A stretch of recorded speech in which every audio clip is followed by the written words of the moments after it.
টানা ৫ দিনে ভারী বর্ষণে বান্দরবানে নিম্নাঞ্চল প্লাবিত, জলাবদ্ধতায় চরম জনদুর্ভোগ। মোহাম্মদ জুয়েল হোসাইন, বান্দরবান জেলা প্রতিনিধি। টানা ৫ দিনের ভারী বর্ষণ এবং মাতামুহুরী নদীতে পাহাড়ি ঢলের কারণে বান্দরবান সদরস্থ বিস্তীর্ণ নিম্নাঞ্চল প্লাবিত হয়েছে। একই সঙ্গে বান্দরবান পৌরসভায় অধিকাংশ ওয়ার্ডের নিচু এলাকায় সৃষ্টি হয়েছে তীব্র জলাবদ্ধতা। এতে স্বাভাবিক জনজীবন ব্যাহত হওয়ার পাশাপাশি চরম দুর্ভোগে পড়েছেন হাজারো মানুষ। স্থানীয় সূত্রে জানা গেছে, টানা বৃষ্টিতে উপজেলার এবং ইউনিয়ন বিভিন্ন গ্রামীণ সড়ক পানিতে তলিয়ে যাওয়ায় যান চলাচল ব্যাহত হচ্ছে। অনেক এলাকায় বাড়িঘর, আঙিনা ও কৃষিজমি প্লাবিত হয়েছে। জলাবদ্ধতার কারণে শিক্ষা কার্যক্রম, ব্যবসা বাণিজ্য এবং মানুষের স্বাভাবিক জীবনযাত্রায়ও বিরূপ প্রভাব পড়েছে। এদিকে বান্দরবান সদরস্থ বনানী সমিল এলাকায় এবং ওয়াপদা ব্রিজ পেয়ে শেরে বাংলা নগর এলাকাগুলোতে ভারী বৃষ্টির কারণে অনেক পরিবার পানিতে বন্দী অবস্থান করছেন।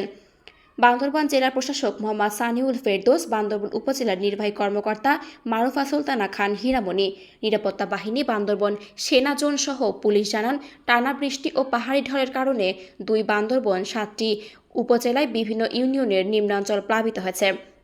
পরিস্থিতি মোকাবিলায় দ্রুত পানি নিষ্কাশনের জন্য লামায়, থানচি, রুমার উপজেলায় সহ মাতামুহুরী পানি নিয়ন্ত্রণ ব্যবস্থার সুইচ গেটের চলকপাট খুলে রাখা হয়েছে। প্রশাসন সার্বক্ষণিক পরিস্থিতি পর্যবেক্ষণ করছে এবং যে কোনো জরুরি পরিস্থিতি মোকাবিলায় প্রয়োজনীয় প্রস্তুতি গ্রহণ করেছে। এদিকে বান্দরবান আবহাওয়া অধিদপ্তরের কার্যালয় জানান, জেলায় গত 24 ঘন্টায় 0.65 মিলিমিটার বৃষ্টিপাত রেকর্ড করা হয়েছে। আগামী কয়েকদিনও ভারী থেকে অতি ভারী বর্ষণ অব্যাহত থাকতে পারে। অতিবৃষ্টির কারণে পাহাড় ধসের ঝুঁকি বৃদ্ধি পেয়েছে বলে তিনি সতর্ক করেন। তিনি আরও জানান, বৈরী আবহাওয়ার কারণে সুন্দরবনের 3 নম্বর স্থানীয় সতর্ক সংকেত বহাল রয়েছে।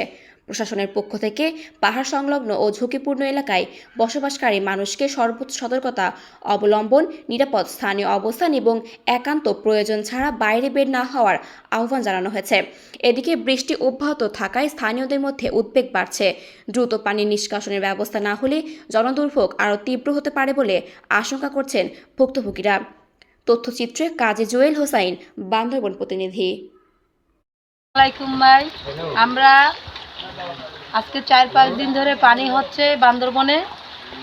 9 নম্বর ওয়ার্ডে পানির নিচে দোকানপাট সব কিছু তলাই গেছে। মানুষ যার যার আশ্রমে যাইয়া ঠিকানা নিছে। এখন আমাদের মানে খাওয়ার মতন, ব্যবহারের মতন কিছু আমরা কোথাও পাচ্ছি না। এটা নিয়ে সহযোগিতা আমরা সরকারের কাছে কিছু আর্থিক সাহায্যের জন্য আবেদন জানাচ্ছি।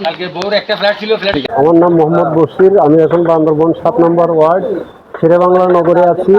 এখানে আজকে টানা 6-7 দিন বৃষ্টিতে শেরে বাংলা নগর প্লাবিত হয়েছে, পানিতে তলিয়ে গেছে।